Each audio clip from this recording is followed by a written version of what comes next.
Buenas tardes. En primer lugar, enhorabuena a todos los que estáis aquí con nosotros, por que eso significa que la pandemia no nos ha hecho todavía daño. Bienvenidos a todos. Empezamos con la Academia Extremeña de Gastronomía a este ciclo de catas virtuales de vinos extremeños. Y qué mejor que y como buque insignia que sea Marcelino Díaz y sus vinos los que nos presenten y nos hagamos su cata. Hablar de Marcelino Díaz es hablar de una personalidad dentro de Extremadura de máxima categoría.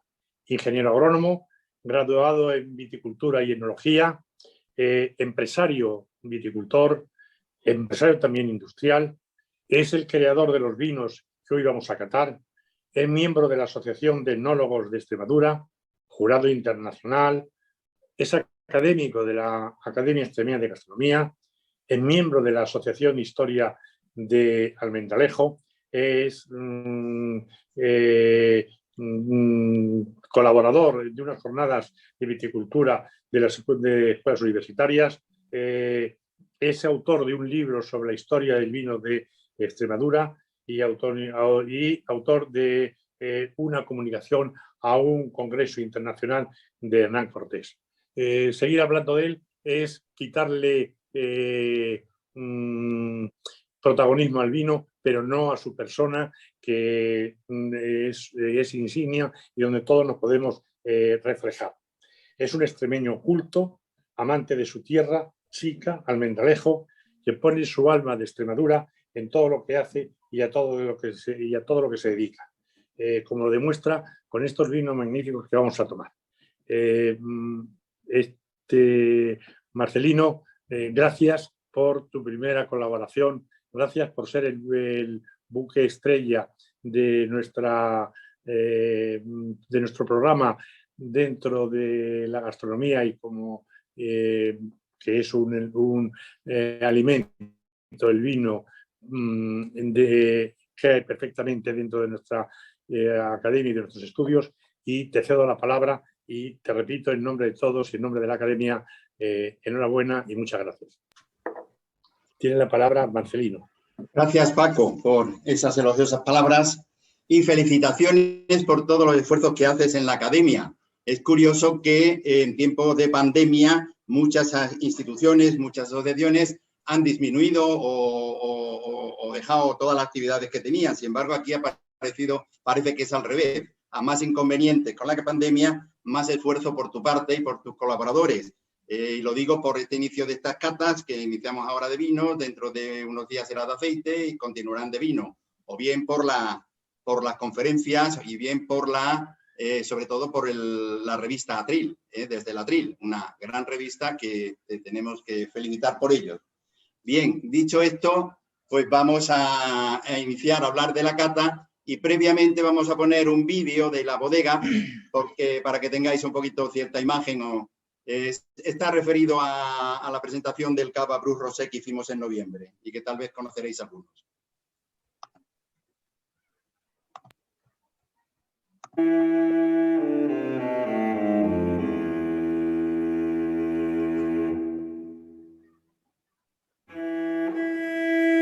En Bodegas Marcelino Díaz nacimos con la idea de elaborar vinos de calidad. Y más tarde, cuando fuimos pioneros en la elaboración del cava de Almendralejo, continuamos en la misma dirección. Ahora hay una alta demanda del cava rosé y sabemos la importancia que tiene el cava para la imagen de Almendralejo y de Extremadura. De ahí nace nuestro Cava Brut Puerta Palma Rosé. El Cava Brut Puerta Palma Rosé es un cava de muy altísima calidad, gracias a sus excelentes uvas garnachas que se cultivan en tierra de barro. Tiene un color rosa pálido asalmonado, burbuja fina y muy persistente, nariz muy intensa y en boca afrutado y equilibrado. Todo ello hace que sea un cava muy elegante y atractivo, lo cual combina muy bien con el diseño. Hemos querido aunar calidad e imagen en esta botella y la primera respuesta que estamos teniendo está siendo excepcional. Es evidente que estas navidades van a ser distintas para todos, pero debemos de adaptarnos. Aún así, seguiremos llevando nuestro cava y el nombre de Almendralejo a todos para que puedan disfrutarlo.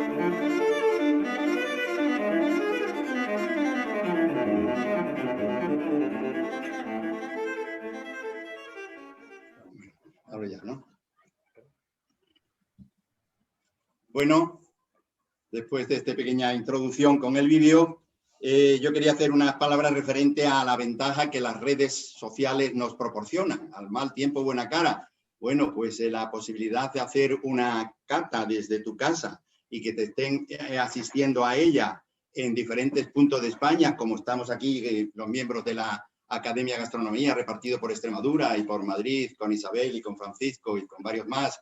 Tenemos también a la presidenta de la sección de Productos Ecológicos de Madrid, a Margarita Campos, que se ha apuntado en Madrid, y en Bilbao tenemos al amigo Vallejo, Miguel Vallejo, ingeniero agrónomo, y en Sevilla Luis Naranjo, y aquí tenemos pues a Lidia y a la etnóloga de Palacio Quemao, a Soraya. Entonces es una gran ventaja. Bueno, dicho esto, vamos a empezar a hablar de la cata. La cata catar es analizar un vino, un alimento con detenimiento, es decir, concentrándonos en las sensaciones que se perciben a través de los sentidos, fundamentalmente la vista, el olfato y el paladar. Y analizando, observando estas observaciones, el cerebro las analiza y las compara con otras existentes anteriormente y nos da lugar a referencias anteriores que tuviéramos de ellas. Si no tuviera en el cerebro reflejada alguna de estas sensaciones, de estos colores o de estos olores o de estos paladares, pues inmediatamente iba a crear un archivo de tal forma que en lo sucesivo, cuando volviera a aparecer este sabor o este olor, lo iba a referenciar a esta cata de hoy. Es decir, no solo almacena, sino que ubica. Yo concretamente pues tengo muchos aromas, olores grabados y ubicados. Por ejemplo, el jazmín, pues lo tengo ubicado en una casa de cortijo de cuando yo era muy pequeño, o la hierbabuena, pues a las huertas de las familiares, o bien a la acacia, a la flor de la acacia, cuando era niño en la calle, en la carretera de Mérida. Es decir, todas estas sensaciones que por primera vez recibo se ubican en el lugar también donde están, ¿no? Entonces, es muy importante saber expresar estas sensaciones que nos transmiten los sentidos al cerebro y saberla expresar debidamente. Bien, la cata, puesto que estamos hablando de los sentidos, es muy importante que estos sentidos los tengamos bien bien desarrollados. O sea, si no tenemos olfato, va a ser difícil ser un buen catador. Lo mismo pasa pues con el gusto. Entonces, forma parte de un arte.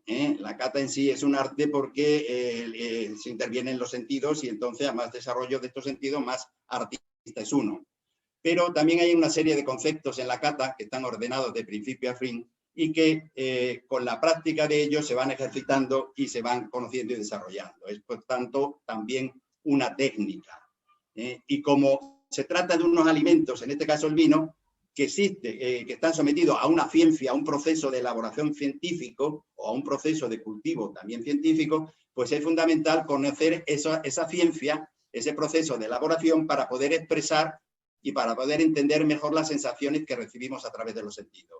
Por lo tanto, nos encontramos con un arte, con una técnica y con una ciencia. Bien.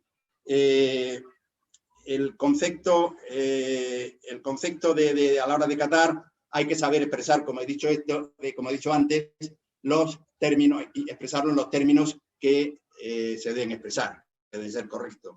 Para eso es el ejercicio y los conocimientos. El concepto de hedonista, de me gusta o no me gusta, no es válido, porque hay que decir por qué son favorables los atributos y por qué los defectos no son favorables. Entonces, hay que tener muy en cuenta estos temas. El tipo de cata que vamos a hacer aquí va a ser una cata descriptiva, es decir, vamos a catar un blanco, un rosado y un tinto con el fin de que haya más variedad de vinos, de olores y de colores y de sabores y podamos aprender a describir más el proceso de elaboración y de cata de los vinos. Otro tipo de cata, si fueran 3 vinos iguales, pues sería una cata comparativa, ¿no? Para ver el contraste que hay entre unos y otros, para ver cuál es mejor, como pasa en los concursos. o bien podría ser una cata vertical de una misma bodega, 3, 4 diferentes vinos de diferentes añadas para ver la evolución de esos vinos con el tiempo. Bien, en el caso de los consejos reguladores, la cata se lleva a un extremo todavía más objetivo. Es decir, la cata debe ser siempre objetiva, como hemos dicho, a pesar de que es un individuo el que participa. Pero en los comités de cata ya no es uno solo, suele ser varios, por lo tanto ya se objetivizan más. Y también a veces se eliminan las puntuaciones más altas o más bajas. En el caso de los consejos reguladores y de las normas de cata que los organismos europeos nos indican, se trata de ser lo más objetivo posible. Y para eso se utilizan fichas en las cuales ya no vienen unas puntuaciones o unos cuadritos o unas reseñas en las cuales nosotros vamos puntuando. Entonces, al descubrir la ficha, pues ya no va dando el resultado. Existe también en estas catas que el color, por ejemplo, pues no se cata en un principio, se cata en copas oscuras, como el aceite, como veremos en la próxima que hagamos de aceite. Y se analiza primero la fase olfativa y la fase gustativa. Y después ya en copas transparentes es cuando se cata la fase visual, con el fin de que un bonito color o un posible defecto de color pudiera interferir en los otros dos fases, la visual y la gustativa, que son aún más importantes. Bien, es decir, tratamos de objetivizar al máximo. Por lo tanto, vamos a tratar de hacerlo en esta cata. En primer lugar, yo he dicho que tuvierais ya las copas servidas para ver el panorama, la paleta de colores que tenemos. A la hora de servir y de cortar la cápsula es conveniente hacerlo por la mueca, bien hecho, por arriba o abajo. Yo prefiero por abajo para que cualquier partícula pueda caer en quedar aquí y no caiga el vino. Nos apoyamos siempre en una servilleta para que al final no nos gotee el vino en la mesa, sobre todo los tintos. Es conveniente que no nos produzca ninguna gota y no manchemos el mantel o lo que tenemos por delante. Bien. Los 3 vinos que vamos a catar van a ser, en primer lugar, siempre catamos de menos cuerpo a más cuerpo, de menos color a más color, de más seco a dulces, con el fin de que, bueno, pues la cata se desarrolle mejor. Por eso vamos a iniciar nosotros la cata por este vino blanco. El vino blanco que vamos a catar es un vino blanco Puerta Palma, de la variedad Parda Pardina, exclusiva y autóctona de Extremadura, sobre todo de Badajoz y más concretamente de la Tierra de Barro. Es la variedad por autonomía nuestra, extremeña, y es de la cosecha del 2020. Entonces, nosotros, esta variedad, vamos a mencionar un poco, es una variedad perfilosérica que se adaptó muy bien al medio ambiente. Es un claro ejemplo de la evolución, de la teoría de la evolución de las especies de Darwin, ¿no? Antes de la filosera, en 1887, cuando llegó aquí, había pues varias, 15, 14, 20 variedades. Sin embargo, a raíz de entrar la filosera y plantar e injertar ya en una variedad, se hizo en una sola. Se eliminaron todas. ¿Por qué? Porque, bueno, el agricultor de entonces se dio cuenta de que con menos esfuerzo o con menos gasto de cultivo producía más que ninguna y que, por otra parte, estaba más adaptada al medio ambiente. Al ser de una uva de una valla media gruesa, entonces las altas temperaturas del verano le afectan como a las demás, pero no de una forma irreversible, como le está pasando ahora a todas las variedades foráneas que se están incorporando aquí en Extremadura en secano, que son de valla muy menuda, muy pequeña, y entonces no se pacifica, sino que se secan por completo, ¿no? Esta no, esta se puede afectar algo, esa temperatura de julio, pero llegado el 1 de septiembre, el fresco de la noche, ya vuelve a trabajar la planta y la vuelve a llenar y entonces produce muy buena cantidad y por eso se seleccionó, por ser la que más daba con menos coste, porque tiene menos coste de poda, pues son 5 brazos, 5 pulgares lo que se quedan, no se ramifica mucho, dan todos los racimos en la cepa, con lo cual metes la espuerta debajo y cortas y caen en el racimo, son racimos grandes Por lo tanto, esa fue la causa por la cual a lo largo del siglo pasado, desde principios de siglo hasta de los años 70, que se alcanzaron 110.000 hectáreas, fuera un monocultivo de vid de una variedad, monovarietal y monocultivo. Pues bien, dicho esto, vamos a hacer la cata de blanco.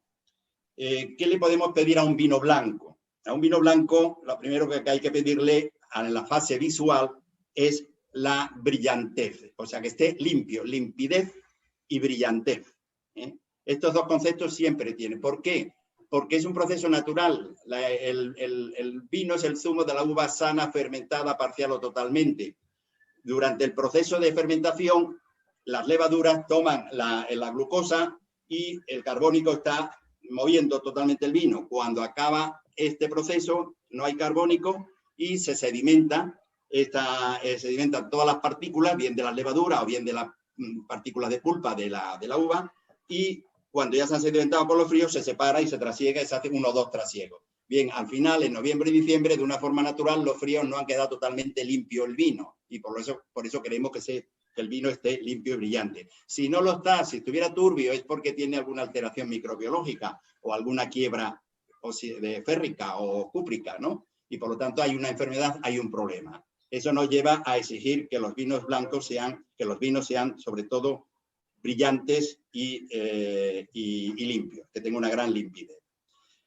Después, en cuanto a la intensidad del color, puede variar según las variedades. Por ejemplo, las bayas más gruesas, como es la pardina, son de colores más pálidos. La relación superficie-ollejo a pulpa es menor y tiene los componentes de color y de aroma y de acidez y de tanino, pues están en el ollejo, y entonces pues, hay menos proporción y dan vinos de menos color que la Chardonnay, que por ejemplo es un vino que sí se admite que siendo joven, tenga más color. Puede ser también el que tenga un defecto de elaboración, de que se haya prensado en exceso o que haya unas oxidaciones determinadas. Bien, lo suyo es que los vinos jóvenes pues tengan unos colores muy, muy pálidos que pueden pasar y que los definimos pues de una forma. Si son totalmente pálidos, pues es un vino acerado. Si es un vino que tiene ya ciertos pigmentos, puede ser un vino nacarino. Puede ser un vino pajizo, blanco pajizo, si ya tiene ciertos pigmentos amarillentos, o blanco amarillento, o blanco oro. Y si ya continuara, fueran vinos blancos de crianza, pasaríamos a las gamas de ambarinos, vinos ámbar más o menos intenso, o pasaríamos a los topacios o a los caoba, como por ejemplo son los vinos amontillados de Andalucía. Bien, esto es los términos que podemos definir. Es decir, nosotros vamos a definir el color de los vinos según los colores que vemos en la naturaleza. Y normalmente, pues bueno, ya hemos dicho, pues blanco pajizo, blanco nacarino, blancos dorados, pues lo definimos de esa forma, o rosas guinda, rosa fresa o tinto cereza picota, son los colores que utilizamos, que hay en la naturaleza, que nos recuerdan a los que nos está recordando esa percepción. Bien, en el caso del vino blanco Puerta Palma, bueno, pues vemos que tiene una gran brillantez, que está totalmente limpio, está muy bien presentado, muy bien vestido, como diría Isabel Mijares, y tiene en esta copa tan amplia, además, más gruesa, pues se ven más las tonalidades. Tiene un color blanco amarillento. Hemos dicho que siempre hay que verlo con muy buena luz y con un fondo blanco, porque si no, si el fondo es de otro color ya nos va a alterar la tonalidad del vino. Si nosotros inclinamos la copa, pues vamos a ver que, bueno, en lo que es el menisco, pues es un blanco brillante muy ligeramente alimonado, y vemos todos los destellos amarillentos, alimonados del vino. Por lo tanto, podríamos decir que la fase visual es un vino blanco, brillante, limpio, ligeramente amarillento, con destellos alimonados. Eso sería la calificación o la expresión que podríamos dar de este vino blanco Pardina. Bien, en la fase olfativa sigue siendo un sentido que capta las impresiones a distancia, igual que la vista. Entonces, pero sí ya nos exige que hagamos un cierto movimiento para exaltar las partículas olorosas de la copa. Nosotros en la nariz de un vino, ¿qué le vamos a pedir? Ante todo, que sea limpia, que recuerde al zumo de la uva sana fermentada parcial o totalmente. Y entonces los componentes de las frutas, o sea, de la naturaleza, no están en uno sola. Por ejemplo, el olor a fresa no es exclusivo de la fresa, está en muchos componentes, en muchas otras frutas, no en tantos componentes. O la del melocotón, en fin. Entonces nosotros lo que pretendemos es que sea limpio, que no tenga defectos de mal olor, que no haya moho, que no haya suciedad, que no haya lacas, que no haya olores extraños a la naturaleza, a la fruta o a la fruta o a otros componentes vegetales. Bien, las diferentes formas de expresar esos colores. O sea, la nariz podrá ser más intensa o menos intensa. Lógicamente, si es buena nariz y es más intensa, vamos a disfrutar más que si es una nariz más corta. Pero sobre todo que sea limpia. Entonces nosotros la vamos a definir, pues, como diferentes fases. Por ejemplo, o sea, dentro de las fases vamos a definir si son frutales, aromas frutales. Nos recuerda, pues, en el caso de los blancos, nos va a recordar mucho, pues, a las peras, la manzana, muchas veces sale la reineta, el lichi, el plátano sale con frecuencia, frutas tropicales, aromas de frutas tropicales. Esa va a ser una gama que nos van a salir siempre en los vinos blancos. También nos puede salir una gama de herbáceos, de aromas herbáceos, como el heno, bien seco o bien fresco. Sale mucho en los verdejos, suele salir con mucha frecuencia. Estos aromas, o el monte bajo, o la retama. Ya los retamosos pasan un poco a no ser tan agradables como los sabores, a los olores a heno. Y luego tenemos los aromas florales, que nos recuerdan a las flores, la rosa concretamente, las de pitiminí o la flor de la acacia sale con frecuencia, es muy agradable esa fragancia de la acacia, ¿no? O el mismo lichi sale, o sea, salen aromas florales y entonces expresamos a qué nos recuerda, a qué flor nos recuerda. Entonces tenemos también aromas a especies, sobre todo los vinos blancos ya de crianza, pues nos salen aromas especiados, ¿no? De pimienta verde o cualquier otra, ¿no? Entonces vamos a ver en este blanco pardina qué nos ofrece a la nariz. Bien, ante todo es limpia, es suficientemente detectable, una nariz no excesivamente intensa, pero sí tenemos una nariz muy afrutada, nos salen plátanos, nos salen cierta manzana, cierta pulpa blanca de frutas, nos salen. Es un aroma sutil, elegante, es agradable, muy agradable. Nos recreamos en él, oliéndolo. Bien, tiene una nariz muy grata, una nariz propia de un vino joven, refrescante. Es un vino, pues, está bien elaborado, bien presentado y demás. En cuanto al paladar, nosotros lo que vamos a buscar en el paladar de un vino es que haya un buen equilibrio, ante todo. Que los componentes gustativos que tiene el vino estén armonizados en el interior y que uno disfrute de todo ello. Lo primero que nos vamos a encontrar nosotros, bueno, sabéis que los 4 sabores fundamentales que tenemos en la vida son el ácido, el amargo y el salado, que se fortifican entre sí y se oponen al dulce, entonces van a formar un equilibrio. Si ese equilibrio está muy desplazado a favor de los dulces, pues tendremos un vino dulce. Son los gustos que agradan a los niños. A medida que vamos madurando nuestro paladar, vamos desarrollando más un equilibrio más tendente hacia amargos, salados o ácidos. Entonces, ese equilibrio lo vamos a detectar, pero aparte de esos sabores tenemos minerales, tenemos taninos, tenemos que deben de estar totalmente armonizados. Bien, hay un quinto sabor que es el umami, un sabor descubierto por un químico japonés, derivado de la palabra uma, que es alimento, y uma es sabroso, y mi alimento, que bueno, que aparece ahora y que se da en el centro de la lengua, del paladar. En la punta de la lengua solemos tener las papilas gustativas que nos van a detectar el dulzor. Y en la acidez la vamos a encontrar en los costados, las papilas que tenemos en los costados, y al fondo vamos a encontrar las que nos da el sabor amargo. Bien, pues todo esto debe estar armonizado.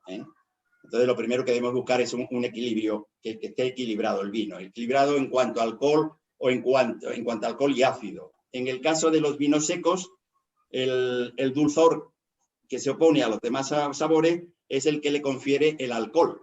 El alcohol al final es un azúcar y entonces a más grado de alcohol, por ejemplo, pues los vinos de Jerez que están fortificados, de Montilla, que naturalmente son muy alcohólicos, pues son más dulces. Lo que pasa es que tienen también muy buena acidez y contrarrestan, ¿no? Pero en el caso de los vinos secos, el dulzor se lo va a dar el alcohol.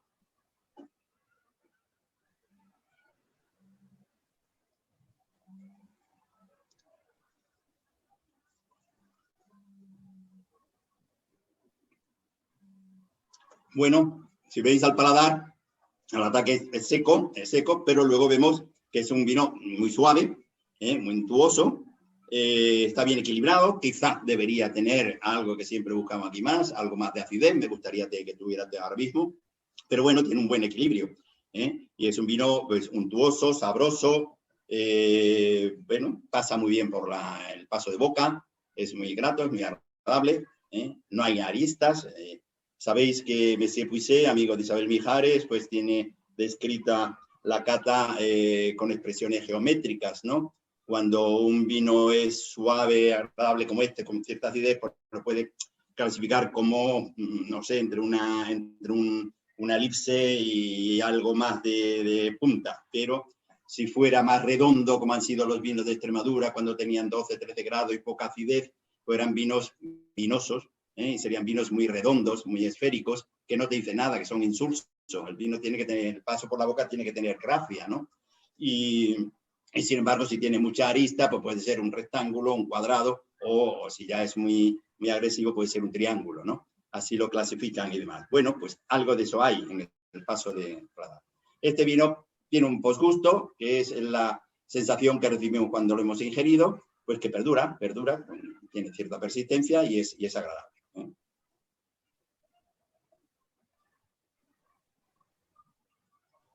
Es un vino de 11 grados y medio. En los vinos blancos no necesitamos más grados de 11 o 12, se pueden. Es una gradación aceptable. 11 grados tiene la ventaja que se bebe mejor. El alcohol, hay más de 1000 elementos aislados en el vino. Está todo diluido sobre el agua de vegetación, que es el 80 y tanto %. Y luego viene en segundo lugar el alcohol, que es el 11 o el 12%. Un alcohol, bueno, pues es grato tomar pequeñas cantidades, pero no es recomendable tomarlo en muchas cantidades, ¿no? Y por lo tanto, pues bueno, si tiene 11, pues será mejor que 15. Entonces se puede beber más fácilmente y demás. Cosa que en los tintos no. En los tintos necesitamos que haya también una maduración fenólica que no se alcanza con los 11 o 12 grados, que hay que buscarla con los 13 o 14 grados.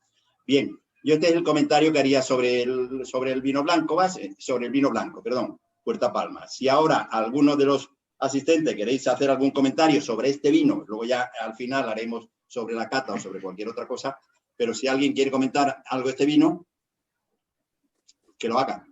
Sí, mira, yo quiero decir que este vino, Marcelino, reivindica nuestra pardina, porque la pardina no ha sido nunca una variedad excesivamente bien valorada.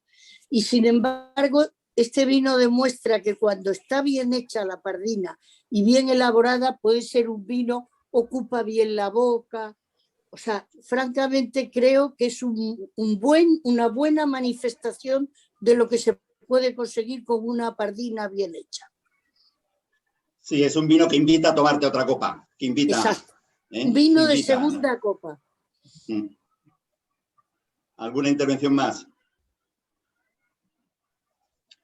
Pasamos pues a los rosados.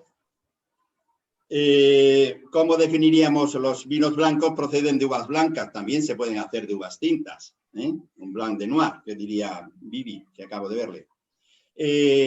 Pero bueno, normalmente son de uvas blancas. Los vinos rosados se elaboran a partir de uvas tintas que maceran ligeramente con los ollejos. Sabéis que en el caso de la elaboración de los blancos lo que se fermenta es el zumo de la uva, y mientras más limpio esté mejor, mientras más decantado mejor. Pero en el caso de los tintos lo que fermentamos es toda la vendimia triturada, la uva triturada, toda excepción del ollejo, o sea, perdón, del raspón o ollejo bajo. Por lo tanto, la materia colorante que está en la parte interior del ollejo la va a extraer el alcohol, lo va a ir disolviendo, igual que va disolviendo los taninos, los aromas, etcétera, ¿no? Entonces, se trata de hacer una maderación muy corta, de varias horas, y según que sea más o sea menos, tendremos más intensidad o menos de color. ¿Cómo vamos a definir esa intensidad? Pues bueno, pues la definimos desde... En Francia se están haciendo ahora vinos rosados que son prácticamente blancos, vamos, y tienen pues una ligera tinción, nada más. Se llevan mucho ahora también los vinos más asalmonados, como el que vamos a catar a continuación, el Puerta Palma rosado de la variedad Tempranillo de la cosecha del 2020. Entonces, según que maceremos más o menos, vamos a conseguir más intensidad de color y van a evolucionar los colores desde un rosado o un rosa mínimo de escasa expresión a un rosa salmonado, menor o más intenso, a un rosa, a un color rosado guinda, a un color rosado fresa. Estos son los colores guinda y fresa, los clásicos vinos rosados navarros, que han sido y que son estupendos. Y ya si fuera más intensidad pasaríamos a un clarete, término que no está admitido por la Comunidad Económica Europea, pero que siempre se ha autorizado en Castilla, y famosos fueron los claretes de Guadalcanal, que fueron los primeros, Extremadura, entonces, en aquel entonces, fueron los primeros vinos que llegaron al continente americano y que el emperador Moctezuma murió con una enorme pena por no haberlo probado. Bien, entonces la definición de los colores de los vinos rosados pues la hacemos como hemos dicho, según esa intensidad, que pueden ir desde asalmonados, guindas, rosas, fresas, o ya más intenso ya tendría más componente tinto y nos recordaría más a los tintos. Bien, aquí nos encontramos ante un vino pues, brillante, como el anterior, bien limpio, muy limpio, y con unos colores pues ligeramente asalmonados, un salmón claro, un color bonito, es bueno, parece más sutil, más delicado, más grato, ¿no? Aunque los rosados más intensos son también muy gratos. A la vista, pues o sea, al olfato vamos a tener lo mismo que en los blancos, pues va a recordarnos pues a frutas o a flores o a henos, ¿no? La elaboración es similar, se fermenta a bajas temperaturas porque las levaduras trabajan mejor. Las levaduras en la transformación que hacen de digestión de la glucosa en alcohol y carbónico producen calor, es una digestión exógena, produce calor, y ese calor la llega a perjudicar. En grandes volúmenes se alcanzan temperaturas por encima de 30, que ya empiezan a ser letales, dificultan la labor de las levaduras, pero por otra parte el vino adquiere una temperatura y una ebullición que nos hace perder muchos aromas. Cuando decían aquí los bodegueros que bien está cociendo los depósitos, los conos, bueno, pues eso no era bueno. Lo suyo es que fermente a bajas temperaturas para que se haga más lenta y los aromas que se van produciendo en esas fermentación queden en el interior del vino, ¿no? Entonces, ese tipo de elaboración, que es una de las grandes ventajas de la enología de final del siglo pasado, la aplicación del frío a robarle esa temperatura de la fermentación, pues ha venido a dar vinos de gran calidad, una sanidad mayor y más aromático. Bien, entonces, pues los aromas son como siempre, nos saldrán flores o nos saldrán henos o nos saldrán frutas. Vamos a ver qué nos sale. Es en la línea de la anterior, es más delicado, es más sutil, y quizás la nariz es más fina, más aguda, y bueno, tiene un recuerdo de frutas. Pues a ver de qué frutas le sacamos aquí, Isabel. Pero es muy sutil, hay cierta fruta roja, cierto deje de fruta roja, muy agradable, muy grato. Tiene cierta intensidad, no excesiva, ¿no? Los vinos tampoco, salvo algunas variedades muy aromáticas como la Chardonnay o como la Moscatel, no son excesivamente aromáticos, muy intensos. Pero sí es una nariz muy sutil, nos recuerda mucho a frutas, más que a flores o más que a henos, y muy delicada, muy agradable, muy refrescante.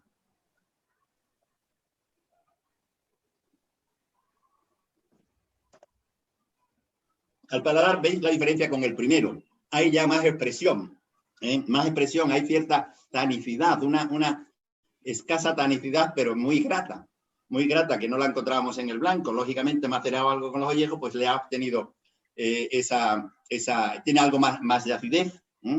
La acidez es muy buena, la acidez fija nos resalta más los sabores, se nos permanece más en el paladar, tanto en el paso como en el posgusto, y lo hace muy grato. Y esa es la lucha que tenemos, la pelea que tenemos, bueno, y con el cambio climático más ahora en Extremadura, ¿no? Y en toda España, que bueno, pues maduran, hace menos frío, hace más sol, maduran más rápidamente y se produce menos acidez de los mostos, ¿no? Y más alcohol. Entonces, pues tenemos que combatirlo, tenemos que luchar o pelear con eso en el campo y en la bodega. Bien, es un vino muy grato. Yo ahora mismo es el que más bebo, el que más bebemos en casa, pues se nos ha desplazado el blanco, somos muy de blanco, pues ahora con estos rosados tan delicados y tan sutiles y tan gratos y con ese equilibrio tan bueno que tiene quizás más equilibrio organoléptico, alcohol ácido, y eso que tiene más grado de alcohol, tiene 13 grados, pero tiene más acidez y entonces lo hace muy grato y muy refrescante. Para mí los rosados, y más en esta fecha de primavera-verano, es una nota de colorido y de frescor y de alegría en la mesa. Yo os recomiendo que de vez en cuando los pidáis porque os va a sorprender muy gratamente. ¿Algún comentario sobre este rosado Puerta Palma tempranillo de 2020? Paco, no está Lola. Si tuviera Lola, pues nos haría alguna pregunta, pero veo que no está. ¿Algún comentario? Pasamos a los tintos. Sí, oye, Marcelino, soy Evaristo. Evaristo. ¿De dónde sale la uva de clarete? ¿Es una uva especial, es una uva distinta o es una unión de distintos tipos de uva? No, me he quedado, no he entendido la palabra, pero no te digo, ¿de dónde sale la uva? ¿Qué uva? No he entendido qué uva. Que ¿de dónde sale el clarete? Vale, bueno, es que antes he empezado hablando de la elaboración de los vinos rosados, se puede hacer de la forma que he dicho, es decir, partiendo de uvas tintas, ¿sí?, que se fermentan como blancas, salvo una pequeña maceración de unas horas con sus ollejos. El resto se hace ya como blanco. Pero también se puede hacer mezclando uvas blancas y tintas. Y el resultado, pues sale un mosto, pues un mosto de color rosado, ¿no? Más o menos intenso, depende de la proporción. Ahora mismo se pueden mezclar uvas y se pueden mezclar mosto, los vinos no es que sea malo, pero que está prohibido, porque en España, y de ahí y empalmo con lo que tú dices del clarete, el clarete, bueno, pues mira, unas veces hacían porque se sangraban los tintos, en la zona de Levante se sangraban, es decir, se le quitaba el mosto vino antes de acabar la fermentación, a medio camino de la fermentación, para que lo que se quedara en el depósito cogiera más color, que fueran las tintoreras o dobles pastas que se llaman. Y eso se utilizaban para mezclar 15 o 16 veces con vinos blancos en la zona. España era un mar de blanco. No había más tinto ni en Rioja. Rioja lo hubo cuando llegaron los franceses después de cuando la filosera, pero era también de blanco. Y las únicas zonas de tinto pues eran el Levante español, Valencia y sobre todo la Manchuela y Jumilla.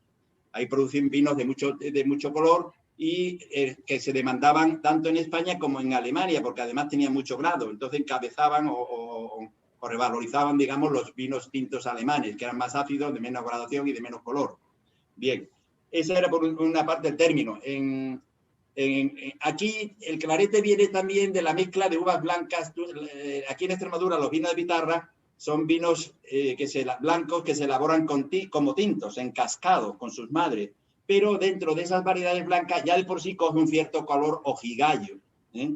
Pero si lleva alguna mezcla de uvas tintas, pues ya también coge una tonalidad más y es por eso por lo que se denominaba clarete. Es un término que continúa muy vigente en Castilla, se le sigue llamando a todos los vinos que no sean tintos cubiertos, pues clarete, sobre todo en gran parte, vamos, está la zona bueno, ahora en Valladolid, venga, no me salen los claretes Figales, de Figales. Bien, en Guadalcanal se hacían con la variedad. Guadalcanal es un pueblo de Andalucía, como sabéis todo, pero hasta 1830, cuando se hicieron las provincias, era extremeño y pasó a ser este. Entonces se producían los claretes de Guadalcanal, que tenían muy buena reputación en Sevilla, y la casa la casa de contratación de América pues lo eligió para llevarlo a América, ¿no? Y entonces algún día hablaremos de ello. Fue una de las grandes aportaciones que hicimos los extremeños a la viticultura americana. Bien, el término clarete, ya digo, no está admitido, pero se sigue utilizando, ¿eh? Y luego se hacía mucha mezcla. En España se mezclaba un 20% de tinto con un 80% de blanco. Y por eso ha venido la prohibición, porque ahora eso perjudicaba al desarrollo de buenos vinos tintos de uvas tintas, ¿eh? Y entonces se hacía mucho clarete y mucho tinto. Bien. A ver, ¿qué más tengo yo por aquí? Dime. ¿Me oís? Te oigo. Oye, quería preguntarte una cosa. Has hablado antes de ciencia y de técnica. Sí. Y ahora estamos casi en el último estadio, que es el bebiendo los vinos. ¿Estás de acuerdo conmigo en que el vino, el clarete, que llaman el rosado, es el vino más difícil de hacer que existe? Puesto que es la apreciación del enólogo, los minutos o las horas en que tiene que estar la uva con sus ollejos, etcétera, etcétera, para darle un color o unos aromas o tal. Entonces es muy difícil hacer un vino rosado bueno. Necesita mucha técnica y mucha ciencia para hacerlo. ¿Es así? Sí, es así, y sobre todo para mantener la misma tonalidad de un año que otro, ¿eh? Es así porque efectivamente primero tienes que ver la madurez. La madurez de las uvas te implica que tener más color o menos color. Ahí, en los climas, por ejemplo, vamos a ver, en Borgoña, la Pinot Noir, pues la Pinot Noir tiene menos intensidad de color y encima son climas más fríos donde no maduran del todo y es más difícil obtener vinos de mucho color. Sin embargo, en Burdeos se obtienen más vinos de color. En España nosotros podemos tener todo el color que queramos, sobre todo teniendo en cuenta que elaboramos tintas con 13 y 14 grados para que esa madurez fenólica sea la adecuada. Entonces, en el caso de los rosados, claro, hay que jugar. Depende de la uva que traiga, la madurez que traiga, pues tiene que tenerlo unas horas o menos horas o más horas, ¿no? Y luego, no solo eso de la intensidad o tonalidad de color, sino que al ser vinos más sutiles, más delicados, cualquier defecto aparece siempre. En los vinos tintos se enmascara, y más si los sometemos a crianza y a botella, crianza, barrica y botella, ¿no? Entonces, cualquier defecto en un vino blanco y en un vino rosado sale con... Por eso, porque son vinos como muy delicados y bueno, pues se tronchan por menos de nada, ¿no? Diríamos, pero sí, es considerablemente difícil, sobre todo mantener la misma tonalidad de un año con otro, ¿eh? Pero a mí, sobre todo ahora en verano, es que es una delicia tomarlos. Bueno, vamos a pasar... Una pregunta, Marcelino. Vale, José Antonio. Bueno, desde Guadalupe. Hace referencia a los claretes de Cañamero, que están aquí en la región y que son, bueno, pues la zona en donde yo estoy. Y luego, en concreto, del rosado que estamos tomando, no has dicho qué variedad. Sí, tempranillo. Tempranillo. Tempranillo, básicamente. No tenemos, bueno, David, la variedad tempranillo es la variedad tinta por excelencia de España. Está atendida por todas partes. Luego tenemos una variedad que es tan buena, mejor y diferente y es más española, bueno, es tan española como esta, que es la garnacha, que para hacer rosados va divinamente. La garnacha tiene una acidez mayor, ¿eh? Y por lo tanto hoy está más valorada incluso. Lo que pasa en el campo a veces la producción es más irregular, pero sí. Has hablado de los claretes de Cañamero.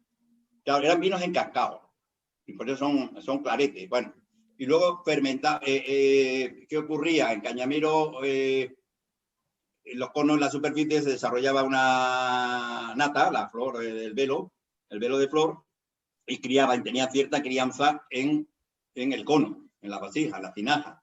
Pero luego cuando llegaban los fríos o los calores se sumergían. Entonces de ahí que fueran algo turbios y demás. No se filtraban, era la costumbre tomarlos así, porque estaban muy ricos. Pero el concepto clarete viene eso porque se maceran con las madres, ¿eh? No se fermenta solo el vino.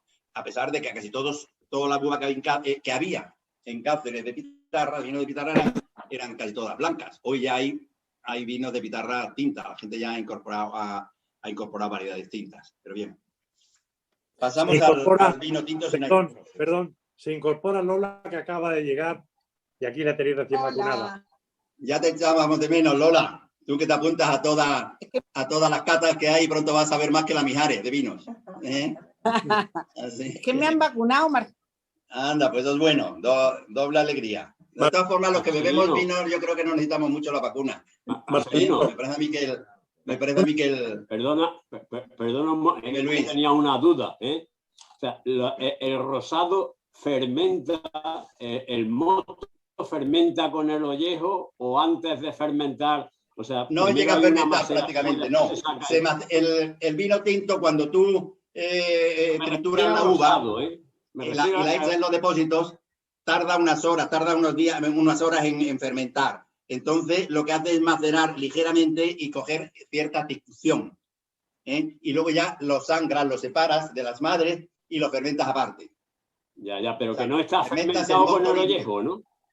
No con el ollejo, Ya. Sí, simplemente impregnado con el color. Ha estado un cierto tiempo y de ahí que le haya sacado cierta tanicidad, cierto aroma de la uva, que lo que le distingue del blanco en eso, en que tiene algo más de expresión tánica, tiene algo más de acidez y bueno, luego tiene el colorido. Ya, gracias. Marcelino, una pregunta, por favor. Dime. En tu opinión, ¿existe, en lo que es España al menos, una región que por sus características en general de clima y de tierra, del terroir en general, sea más favorable para la producción de estos vinos rosados, o realmente se puede hacer en cualquier zona de España con las técnicas actuales y con los conocimientos actuales? ¿O piensas que hay alguna zona mejor? Yo creo, bueno, España, toda ella, salvo, o sea, me apuras un poco, la cornisa cántabra asturiana, es muy apta para elaborar vinos de gran calidad. Y lo estamos demostrando. Se está viendo vinos por toda España, exquisitos, excelentes y demás. Tradicionalmente el rosado lo ha hecho Navarra. Siempre se ha caracterizado por, bueno, yo creo que es por agrado y por gusto, porque yo sé que los bodegueros siempre lo que quieren es que se le venda el vino rosado suyo. ¿Qué tal? Pensé que el rosado no lo toma, el rosado forma un 5% de la cota de mercado del consumidor, mientras que el tinto tiene un 70% y el blanco un 25%. Entonces, eso es porque a ellos les ha gustado hacer y han hecho rosados muy buenos, muy ricos, riquísimos. A mí me han encantado, siempre. Hay que recordar, Borgoña, si lees en la antigüedad, en el siglo XVI, XVII, lo que les gustaban, los vinos los Borgoña eran rosados. Los del tinto lo han empezado luego con posterioridad. Bien. Hoy día se puede hacer rosado en cualquier parte estupendamente y se están haciendo. No creo que haya una zona especial. Ha habido esa costumbre, esa tradición de hacerlos en Navarra, pero hoy, pues fíjate, tú tienes aquí unos rosados, pues que en cualquier concurso pues puede quedar de los primeros. De hecho, yo cuando hacíamos los Lar de Barros, en los primeros concursos de Zarcillo en Valladolid, pues que ganó la medalla de oro de esto.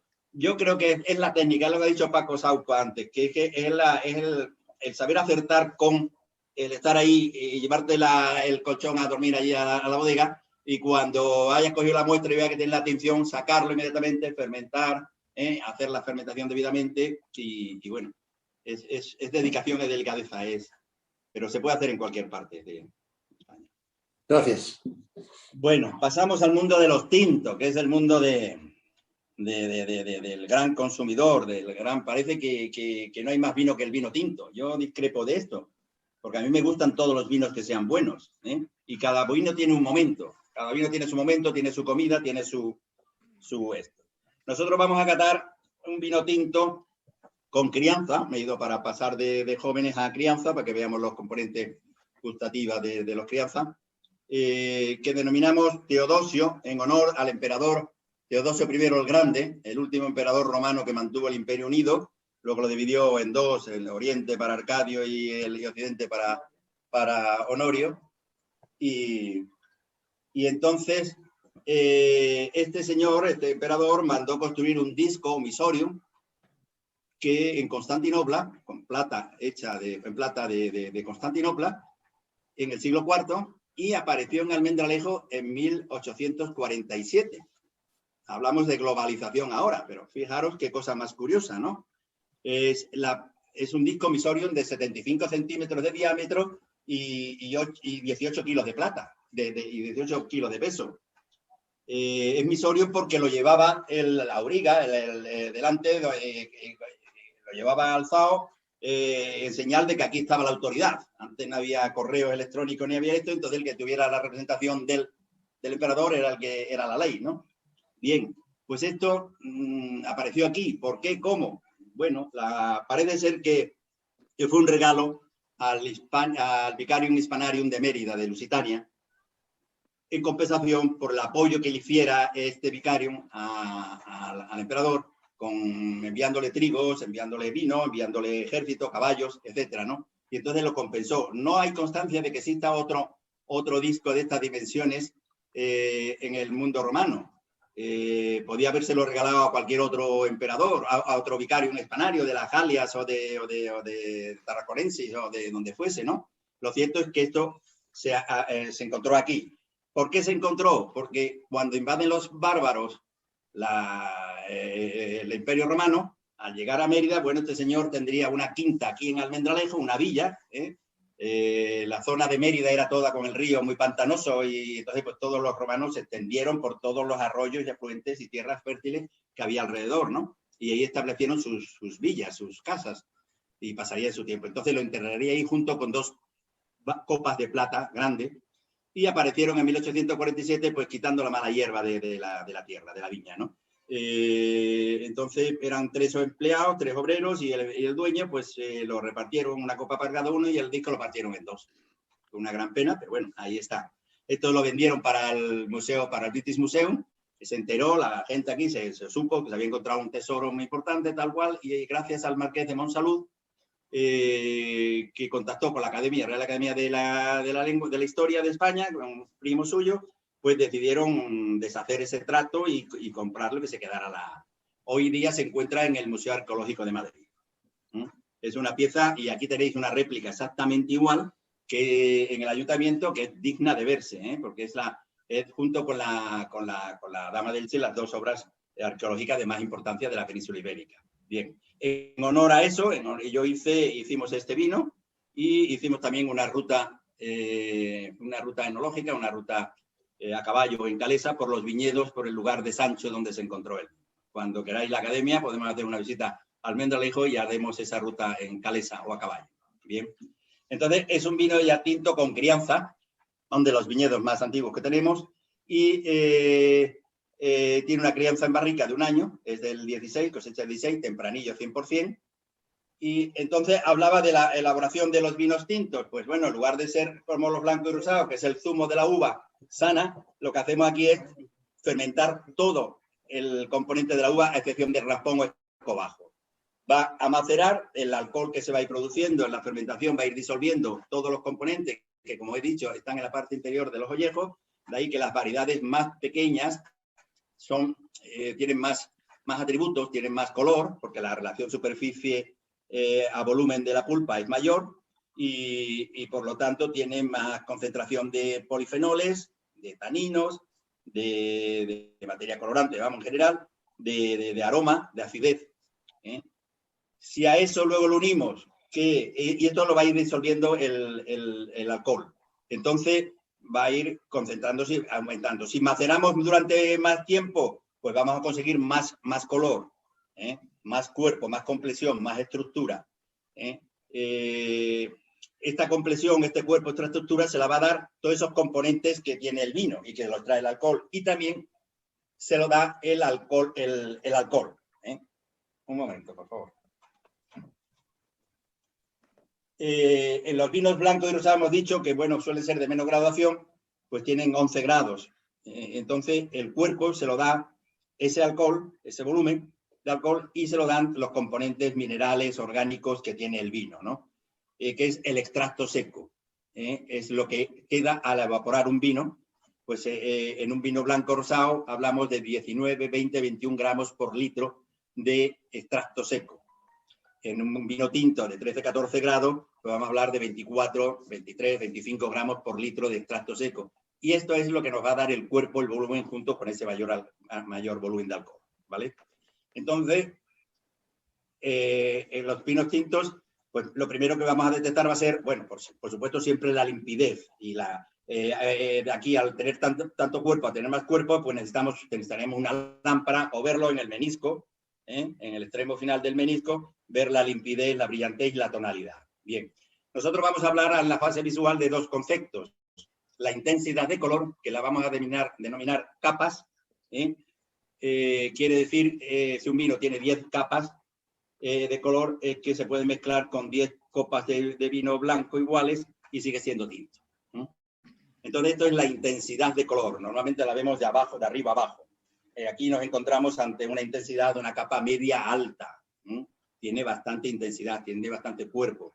Aquí tenemos mucho sol, las uvas maduran bien y entonces pues se trae bastante color de los vinos. Bien. Esta intensidad, como he dicho, la veo de arriba abajo y la definimos, pues bueno, de capa alta, capa media o capa baja. Yo definiría este vino como un vino tinto de capa media alta, con bastante intensidad. La tonalidad ya la tenemos que ver siempre sobre la superficie blanca y en el menisco. Entonces, las tonalidades de los vinos tintos van a evolucionar según la edad. Cuando nosotros elaboramos un vino tinto, tenemos y lo hemos trasegado y ya está limpio, tenemos unos matices de amoratados, azules, nazarenos, como diría también Isabel, propios de esa juventud. Estos matices azulados van a ir evolucionando con el tiempo y van a ir pasando se van a ir perdiendo, apareciendo más los rojos granates, rojo intenso, rojo granate, luego iríamos a rojos anaranjados, rojos amarillentos, rojo teja, rojo ladrillo, que serían ya vinos de una crianza de 5, 6, 8 años, 10 años. Al final, un vino tinto, con el tiempo, indefinidamente, pues va a ir perdiendo color, lo contrario de un vino blanco. Un vino blanco, con el tiempo, va a ir oxidándose, tanalizándose, y va a ir cogiendo pigmentaciones y van a llegar pues a esos ámbar, a esos caoba, a esos caoba intenso, y al final van a acabar los dos en el mismo sitio. Las paralelas se juntan en el librito, ¿no? Pues a un vino blanco y un vino tinto, al final de 20 años van a tener prácticamente el mismo color. Entonces, lo importante en un vino tinto es en la elaboración, incidir debidamente. Tenemos que hacer temperaturas más altas para extraerle el color, pero que no nos sobrepasemos porque quemamos las tonalidades, la riqueza cromática no la cargamos, ¿no? Lo bonito de un vino tinto es que tenga una intensidad buena, más media o alta, pero que tenga una riqueza cromática, una vivacidad en el menisco que te atraiga, que vea ese color azulado o anaranjado o granate, que lo veas en los ribetes de la copa, ¿no? Ofrece esa mayor sensación a la fase visual, esas riquezas cromáticas que tienen los vinos tintos. Aquí ya no está hablando de que tenemos un vino de una crianza media, ya un vino de 4 años. Y bueno, pues ya vemos que tenemos los rojos azulados, existen algo, muy poco, pero están más los granates, los rojos grana, las tonalidades grana. Entonces definiríamos el vino como un tinto de capa alta, media alta, y de una riqueza cromática o de una tonalidad, pues como roja granate, diría yo. Y está el vino bien presentado, limpio, bien. Vamos a ver ahora la nariz. En la nariz, al existir los vinos con crianza en barrica de roble, va a hacerse más complejo. O sea, la barrica va a almacenar el vino, pero el alcohol va a diluir los componentes de la madera. Componentes vegetales que en el mundo vegetal que ya los tienen, como son los taninos, como es el coco, como es la vainilla. Todos estos componentes de la madera los va a extraer y se van a incorporar al vino, luego lo vamos a hacer más complejo. Al mismo tiempo se va a ir penetrando muy ligeramente el oxígeno a través de los poros de la madera, y va a ir oxigenándose algo el vino, que nos va a venir muy bien para que luego aguante más tiempo en la botella. De ahí que para que un vino perdure en el tiempo, un vino tinto, tenga que tener las dos fases de crianza. La crianza en barrica, que se oxigene y se haga más complejo, y luego la crianza posterior en botella, donde se va a pulir, se va a exaltar el buque. Bien, vamos a ver la nariz, ¿qué nos dice? Aquí ya veréis, ya son narices más intensas, son más intensas y más complejas. Más intensas porque le hemos traído en la fermentación, pero también con la crianza se van desarrollando más aromas, tanto en la crianza de barrica como en la botella va evolucionando el vino y se van exaltando cada vez más los aromas. Y ya la nariz, ¿cómo la describiríamos aquí? Ya es una nariz, bueno, más compleja a frutas, pero a frutas más rojas, pero aparte de fruta tenemos ese componente de la vainilla, de la madera, que la hace muy grato, que a veces nos da resultados de recuerdos a compotas de frutas rojas. Vemos que es una nariz muy desarrollada, intensa, muy grata, muy compleja, puede estar varias veces recreándote en ella y captándole en cada momento pues un matiz diferencial. Es una gran nariz, es una nariz que se disfruta a través del vino, a través de la nariz.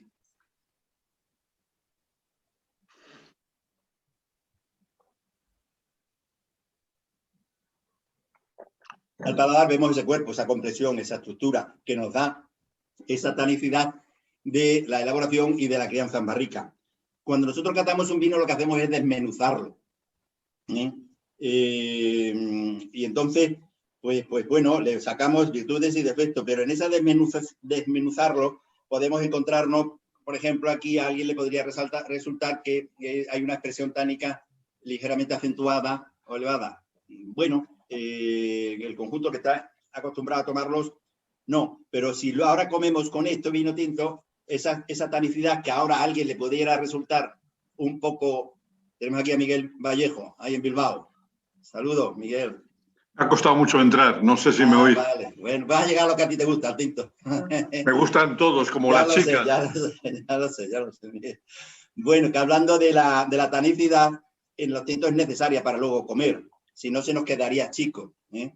Entonces, el que tiene más grado alcohólico, que va a disolver y va a envolver esa tanicidad, la grasa, las proteínas y sobre todo las grasas. Un reciente estudio que aparecía hace unas semanas es que el aceite de oliva, la grasa del ácido oleico del aceite de oliva era el que más se adaptaba para suavizar, hacer más amable los taninos de un vino tinto. Bien, bueno, pues es un vino complejo, pero es equilibrado, tiene su cuerpo, tiene su estructura, tiene su buena acidez y sobre todo yo destaco mucho la nariz. Luego al paladar, cuando comamos con ello, pues veremos que hacía falta esa tanicidad.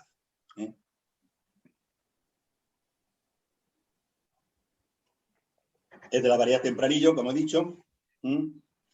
Y bueno, es grato, es corpulento, pero está equilibrado, es redondo. Ver las sensaciones en los costados, esa acidez y ese amargor al final, que es un amargor grato. Y bueno, pues, ¿qué más podríamos decir? Pues ideal para tomar, por supuesto, con comidas más cocinadas. O sea, a vinos más complejos, alimentos más cocinados, más especiados, porque, bueno, van a pelear mejor, van a mantener un equilibrio ahí organoléptico en el paladar muy, muy agradable. Si tomamos una comida una caldereta, pues con un vino muy delicado, pues se quedaría chico, ¿no? Porque la cantidad de especies que lleva la caldereta, pues lo haría quedar chico y necesitaría más de un vino tinto. Bueno, pues alguna referencia con el vino tinto que estamos tomando, Teodosio. Yo no sé si me he quedado algo. Si alguien quiere hacer algún comentario sobre el tinto, vosotros que sois más de tintos todos, los que estáis por la mayor parte. Paco, Isabel. Buenas tardes, Marcelino. Hola, Lidia. Me gustaría saber el tipo de suelo, si es todo homogéneo del viñedo y también el tipo de barricas donde tienes el vino en crianza. Bien. La calidad de un vino la define fundamentalmente la información genética de la variedad que plantemos, la define el suelo donde lo implantemos y la define el clima donde se cultive. Esos tres factores son fundamentales. Luego ya viene la labor del hombre, la labor cultural en la viña o la labor científica en la bodega. Entonces el suelo, como dice Livia, tiene su importancia. los tipos de suelos es de tierra de barro, de la zona de Villalba, entonces son suelos pues con un suelo calizo, una roca caliza, sobre la cual yace arcilla, la arcilla roja de tierra característica de tierra de barro. Entonces, las raíces penetran, sabes que las raíces de la cepa penetran más de 1 metro en muchos casos y por lo tanto pues se mantienen fundamentalmente en esas zonas caliños, en esa zona, en ese terreno rocoso calizo, más que en la arcilla de los 20 o 30 centímetros superiores. Y luego la tipo de barrica es crianza en barrica de roble americano. Yo creo, y siempre lo hemos hecho así, de que la característica común a los vinos tintos españoles es el binomio de la variedad tempranillo o garnacha con la barrica americana, a diferencia de lo que hay por el resto del mundo, que son las variedades francesas de origen francés, como la Cabernet, la Shiraz o la Merlot, en barrica de roble francés, que dan componentes diferentes. Entonces, yo creo en esto, que nosotros debemos llevar personalidad y trabajar con esas dos variedades, la tempranillo y la garnacha, y en barrica de roble americano. Quería hacer una pregunta, Marcelino. Buenas tardes. Hola. Oye, ya que estamos en la Academia de la Gastronomía Extremeña, ¿con qué producto extremeño puede combinar este buen vino que nos ofreces? Bueno, pues tienes muchísimos, porque tú fíjate, tienes toda la gama de quesos, que es la mejor armonía que hay entre el vino tinto y el queso, la más definida, la más clara, y de ahí el refrán de que no te lo den con queso, ¿no?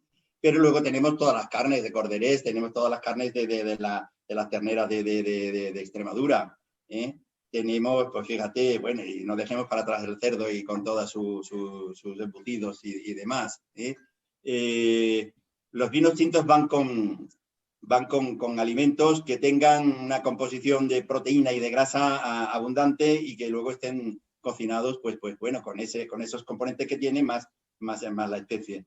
Pero bueno, yo para disfrutar ahora, pues disfrutaría con un buen queso este vino tinto, con una torta de la Serena o un vino de un queso de los Ibores, que tiene también su tiene su, no su tanidad, pero tiene no tiene tanta suavidad como la torta de la Serena o del Casar. Yo tengo aquí un queso Francisco. ¿Tienes un qué? Un queso que se llama Francisco. Bueno, pues. Es un primer premio. Exquisito. Perdón, exquisito, ¿verdad? Un primer premio en la Feria del Queso de Trujillo. Pues es de bien, cabra. pues estupendo. Habrá que probarlo. No lo conozco yo, el queso Francisco. ¿De dónde? Francisco, que es el presidente, lo bueno abunda, ¿verdad? Creo que sí. No. Está exquisito. Yo el que estoy tomando ahora y es francamente buenísimo. Buenísimo. Es muy recomendable, Francisco, ¿de dónde es? ¿De dónde es el queso? De un pueblo de la provincia de Cáceres. ¿Perdón? Es de cabra. De cabra. De Cáceres, cuando está a su sazón, se puede asemejar un tanto a la torta del Casar. Yo lo compré en Brozas la última vez que estuve. Me lo vendieron y estupendo. Voy a decir ahora de dónde es. Un minuto, por favor. Yo lo estoy comprando ahora continuamente. En Badajoz, en el Corte Inglés, lo venden. La tienen. Yo he probado una torta de Plasencia que un día en la cofradía precisamente hizo la delicia vamos, y acabamos con el pan, con todos los panes, y llevé un montón de panes por lo concentrada que era bueno, este era de oveja, pero hay unas tortas de cabra que son muy ricas. Probar el Francisco, que es exquisito. Excelente, Número 1. Y Marcelino. Internacional, Francisco, de acuerdo. Sí. Marcelino, primero felicitarte porque creo que hemos catado 3 vinos, yo no los conocía, ninguno de los 3, me han parecido excelentes. Me ha sorprendido mucho el blanco, mucho el rosado. No sé, me parecen vinos como tú has dicho, los has definido perfectamente y no te voy a decir nada más que lo que tú has dicho, que me parece que está muy bien dicho. Con respecto al tinto, efectivamente, es un vino de más cuerpo. Me ha gustado, me hubiera gustado tomarlo con algo, como tú dices, ganará en cuanto se mezcle o se consuma a la vez que un buen asado, una buena carne o un plato fuerte. Pero yo quería preguntarte finalmente otra cosa. Para una bodega particular, yo soy aficionado, como Paco sabe y Lola, ¿Cuánto tiempo le darías tú a estos vinos, a los tres, tanto al blanco como al rosado como al tinto, en una bodega particular? ¿Cuál es el máximo de tiempo que tú los tendrías o no los tendrías nada? O sea, ¿los consumirías en el año o por el contrario, tú eres el productor, tú eres el enólogo, conoces perfectamente tus vinos y sabes la evolución que tienen en una bodega bien tratada, bien climatizada, bien mantenida? Porque si yo comprase estos vinos, que voy a comprarlos, me gustaría saber cuánto es el tiempo razonable que puedo tenerlos en la bodega para tomarlos en condiciones óptimas. Sí, los blancos y rosados yo te aconsejo que en el año y como máximo en el año y medio. Nuestros blancos es la diferencia que existe en las zonas meridionales nuestras con las zonas del norte de Francia, los Alsacia. Los Alsacia son vinos buenísimos, pero no te lo tomes antes de 5, 6 o 8 años, en botella además, porque es que no hay quien se lo toma por la acidez energía ácida tan grande que tiene. Nosotros, como la energía ácida es el bien escaso nuestro, pues y se va salificando la acidez, va perdiendo energía ácida y entonces se van etanalizando, van evolucionando, pero no hacia gusto que nos gusten ahora más. Yo te aconsejo que los blancos y rosados en año y medio, es decir, si lo compras ahora, que para antes del verano que viene lo tengas tomado y demás. El tinto no, el tinto si es de tinto de crianza, tú lo puedes guardar y te va a ir evolucionando. Y esa evolución la deberías hacer tú.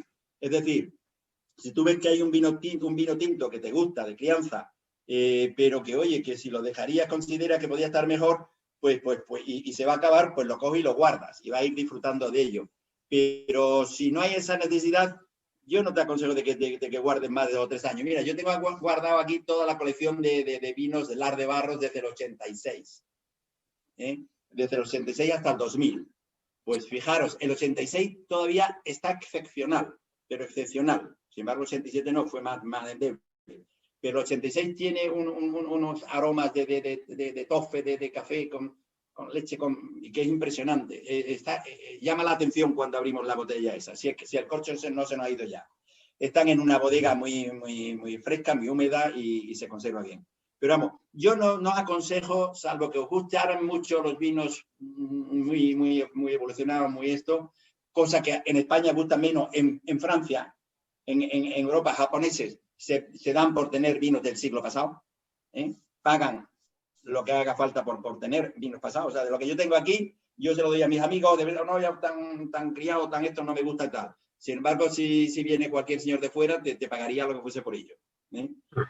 Va en gusto. El tinto, guárdalo, si tiene crianza en barrica, lo puedes guardar y tú vas viendo cuánto, 2, 3 años. Pues yo, más de 2, 3 años, se va evolucionando hacia otra cosa, hacia otra cosa. Sí te puedo decir que un rosado del 84 de Lar de Barros, pues lo hemos abierto como 20 años después y estaba excepcional. Estaba excepcional. Estos tintos que yo te hablo del 86 están excepcional, pero no es esto, es otra cosa ya.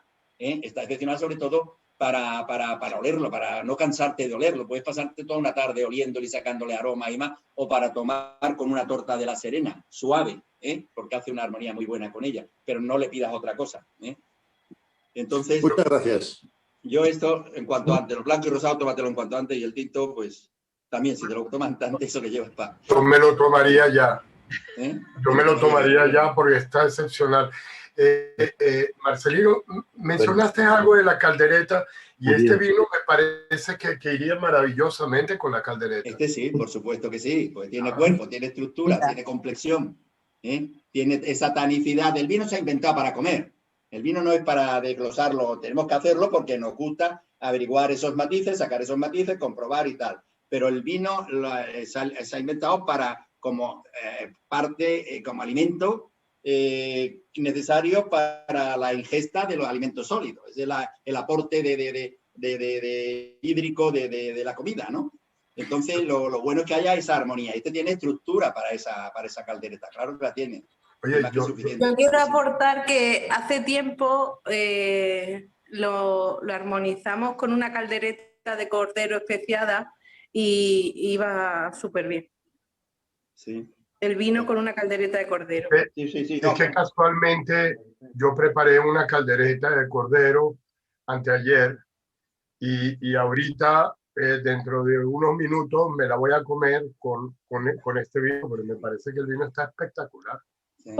Pues estupendo. Luis, yo no esperaría dos años. Para yo no esperaría ya, digo. Es que yo no esperaría ni media hora. Un importador nuestro en Estados Unidos decía que no se lo guardara, que se lo bebiera porque... Pero bueno, siempre cuando hay un vino muy escaso que, oye, que veo que ya no lo voy a encontrar o va a subir mucho de precio, bueno, pues yo me lo guardo y si está todavía vivo, pues lo paso varios años y bueno, y le busco un equilibrio mayor, pero... Ya que estás hablando, Marcelino,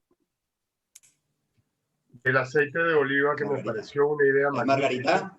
Esto iría magníficamente con unas buenas migas. Agradezco a Francisco que me dio una receta fabulosa de migas. No lo pude hacer en su momento, lo hago ahora. Pero apetece probarlo con migas este vino. Marcelino, yo Dime. No sé si lo he escuchado, bueno, lo has dicho o no, pero ¿en qué tipo de barrica está el tinto este? Sí, hemos hablado de barrica de roble americano. Yo he hablado de que siempre he utilizado en la bodega roble americano, al ser posible nuevo, bueno, vas cambiándola, vas renovándola, pero siempre he buscado el roble americano, a diferencia del francés, primero porque es la personalidad nuestra, de que el binomio de la variedad tempranillo o la garnacha con envejecida, madurada en roble americano, da una componente gustativa diferente de la corriente francesa que anda por el mundo entero, que es el Merlot, Cabernet Chardonnay, Shiraz en roble francés. Bueno, eso es una componente. Y luego, por otra parte, el roble francés es enormemente más caro porque no es el más adecuado. El roble francés tiene unos poros más gruesos y entonces no se puede aserrar. Hay que cortarlo hendido con la cuña y la maza y siguiendo los haces liberoleñosos. Entonces cuesta más y se pierde más esto. Ellos lo han sabido vender porque dan unos aromas y una tanicidad más suave. Dicen, bueno, yo he hecho comparaciones con roble francés, mismo vino, roble francés, roble americano, con expertos críticos y expertos en el mundo del vino y aceptábamos el 50%, claro. Marcelino. Son matices. Una maravilla oírte explicar todo esto. Para mí, desde luego, ha sido una sorpresa. Me alegro. Y bienvenida. Marcelino, sí. Yo quisiera preguntarte, en el tema del blanco, el verdejo está de moda en todos sitios, el verdejo. Y sin embargo... La sociedad española se ha averdejado. Que la sociedad española se ha averdejado. Ojo, Marcelino, que el verdejo es muy bueno. Nosotros no hemos sido capaces con la cantidad de vino blanco que producimos en Extremadura, el tener en la pardilla, relanzarla, no sé, no acabo de entenderlo esto. A mí me da mucho coraje porque yo he sido, defensor de la pardina, del esto, y yo los verdejos son buenísimos. Los vinos de rueda han sido muy buenos, es más frío, es una más fría, más alta, tiene más altitud, a veces tienen la uva y han llegado a tener nieve, ¿no? Entonces tienen esa actitud muy adecuada para vinos aromáticos. Los buenos verdejos son excepcionales, tienen un aroma en cata, queda muy bien, porque tienen un aroma muy intenso, muy a heno, y entonces es muy grato, y eso ya te valora, luego te hace valorar más el resto de las fases. Bien. Los grandes son buenos, sin embargo, el fondo, el final es amargo, es un poco duro. El verdejo, yo la primera copa me la tomo y la segunda, la tercera ya no me gusta. Y aquí pasa lo contrario, la segunda me está pidiendo la tercera copa. Yo no lo entiendo, se ha puesto de moda, y date cuenta bueno, la cantidad de vino blanco que nosotros tenemos que ya lo sé, en zona de barro.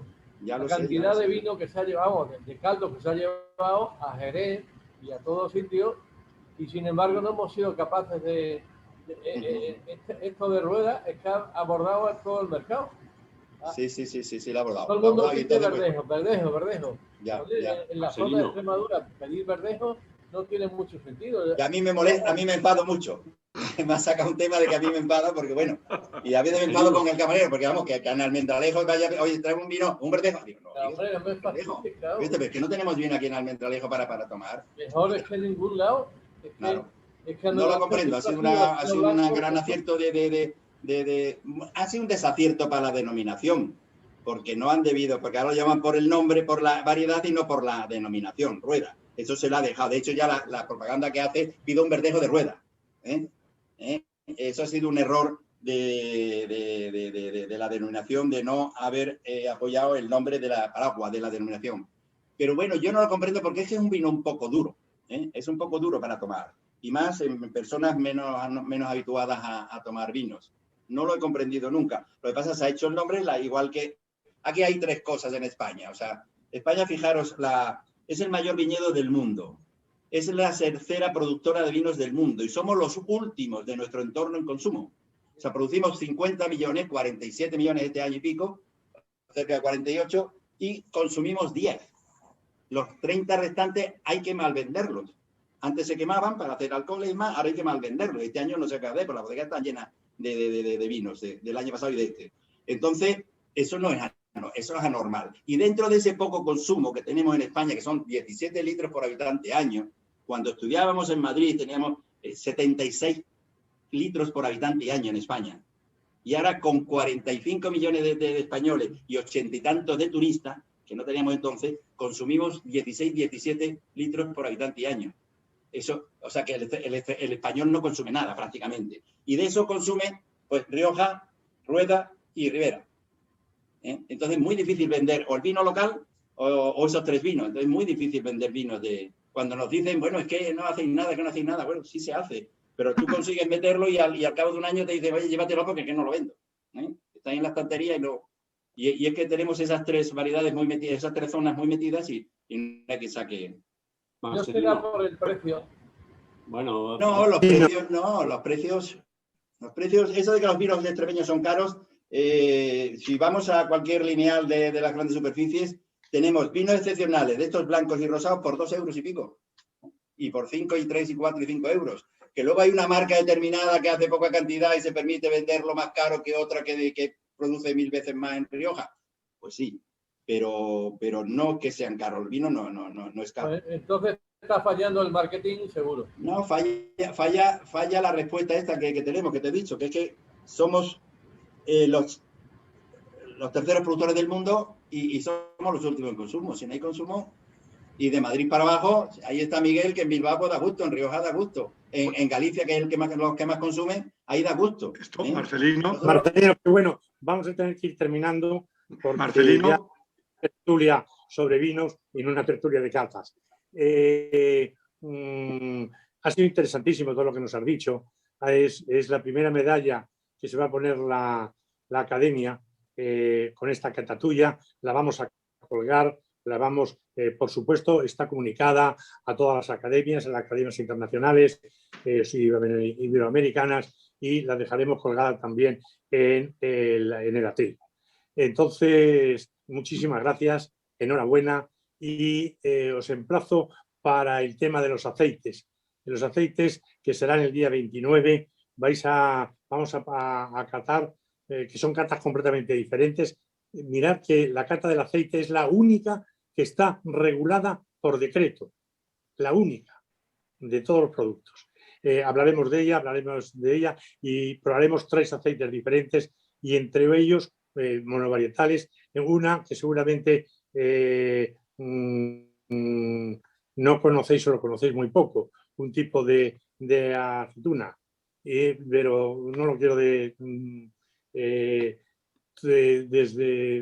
darlo a conocer todavía porque quiero que sea una experiencia que tengáis.